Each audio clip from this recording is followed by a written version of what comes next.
It's not a game, it's a rich thing.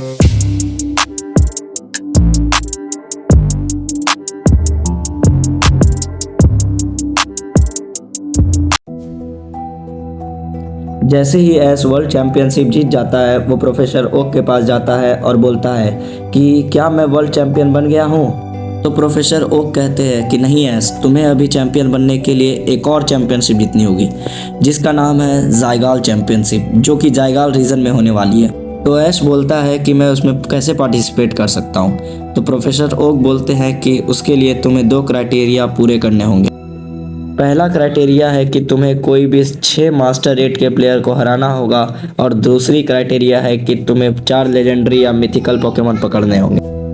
लेकिन एक बात का ध्यान रखना है कि वहाँ बहुत ही कम लोग जा पाए हैं। तो ऐश सोचने लगा कि ये कौन सा रीज़न है जो कि ऐश को पता ही नहीं था और इतने कम लोग वहाँ पहुँचते हैं। तो ऐश बोलता है ठीक है प्रोफेसर, मैं जायगाल रीजन के लिए अभी निकलता हूँ। तो ऐश जायगाल रीजन के लिए निकल जाता है, लेकिन उसे कुछ ताकतवर पोकेमॉन की ज़रूरत है क्योंकि उसे कुछ लेजेंडरी या मिथिकल पोकेमॉन को पकड़ना था। तो वो सोचता है कि क्यों ना वापस से कैलोस रीजन जाऊँ और वहाँ से कुछ ताकतवर पोकेमॉन जैसे कि मैं ग्रेनिंजा पकड़ लूँ।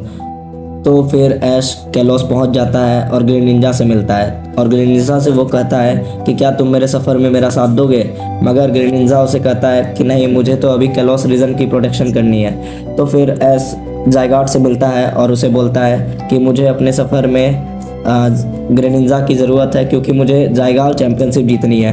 तो फिर जायगाट उसे बोलता है कि ठीक है, तुम कुछ दिनों के लिए ग्रेनिंजा को अपने साथ लेके जा सकते हो। अब ऐश के पास 2 पोकेमॉन हो गए हैं, एक पिकाचू और एक ग्रेनिंजा। तभी आसमान से कुछ आवाज़ आती है और ऐश जैसे ही ऊपर देखता है तो वो देख करके बहुत खुश हो जाता है क्योंकि उसका चारिज़ार्ड वापस आ गया था और अब ऐश के पास 3 पोकेमॉन हो गया है, चारिज़ार्ड, ग्रेनिंजा और पिकाचू। उसके बाद ऐश अपने तीनों पोकेमॉन के साथ कैलोस रीजन से निकल करके तीनों रीजन पहुंच जाता है। तभी उसे वहां पर उसका पुराना राइवल पॉल मिलता है। तभी पॉल ऐश को देखकर उसको बोलता है कि क्या तुम मुझसे 2 on 2 बैटल करोगे। तभी ऐश बैटल के लिए राज़ी हो जाता है और अपने 2 बेस्ट पोकेमॉन को निकालता है और वो पोकेमॉन थे पिकाचू एंड ग्रेनिंजा। तभी पॉल इलेक्ट्रोवायर और मैगमॉर्टल को चुनता है। तो फिर ऐश ग्रेनिंजा और पिकाचू को चुनता है जो कि इलेक्ट्रिक एंड वाटर टाइप थे। तो दोस्तों यार, पॉल अपने मैगमॉर्टल को बोलता है कि फायर स्पिन को यूज़ करने, लेकिन अपना ऐश तो बहुत तेज़ था।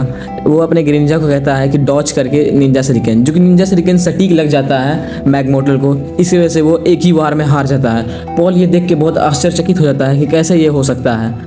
तभी पॉल हंसने लगता है और ऐश बोलता है कि तुम हंस क्यों रहे हो। तो पॉल बोलता है ये मेरा खतरनाक हथियार है, ये तुम्हारे ग्रेनिंजा और पिकाचू को अकेले ही संभाल सकता है। तो ऐश बोलता है अच्छा ठीक है, निकालो तो तब ना पता चलेगा।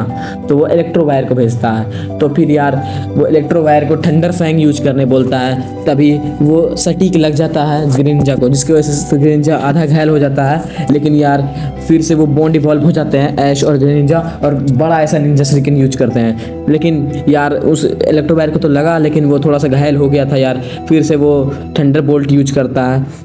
तो ये चपेट में आ गया ग्रेनिंजा इसके यार, इसलिए ग्रेनिंजा इस बैटल को हार जाता है यार। तो ऐश थोड़ी मुश्किल में आ जाता है और वो पिकाचू को भेजता है। तो यार अब उसको एक ही चीज़ करना होगा, जी मूव का यूज कर सकता है, ऐसे पॉल को हरा नहीं पाएगा। तो वो जी मूव का यूज करके पॉल के इलेक्ट्रोवायर को हरा देता है और पॉल उसे बोलता है तुम में बहुत इम्प्रूवमेंट आई है, क्या तुम भी जायगाल चैंपियनशिप में जा रहे हो। तो ऐश बोलता है हाँ। तो पॉल बोलता है कि मैं तुम्हें सपोर्ट करूँगा, चिंता मत करो, मैं तुम्हें टीवी पर देखूंगा, मैं तो साथ जा तो नहीं सकता हूँ। तो फिर ऐश तीनों पोकेमॉन को लेकर के निकल पड़ता है जायगाल रीजन के लिए। तो क्या लगता है दोस्तों, क्या ऐश जायगाल चैंपियनशिप में भाग ले पाएगा या फिर उसका चैंपियन बनने का सपना ही रह जाएगा। तो चलिए मिलते हैं नेक्स्ट एपिसोड में और एपिसोड देखना ना भूलें।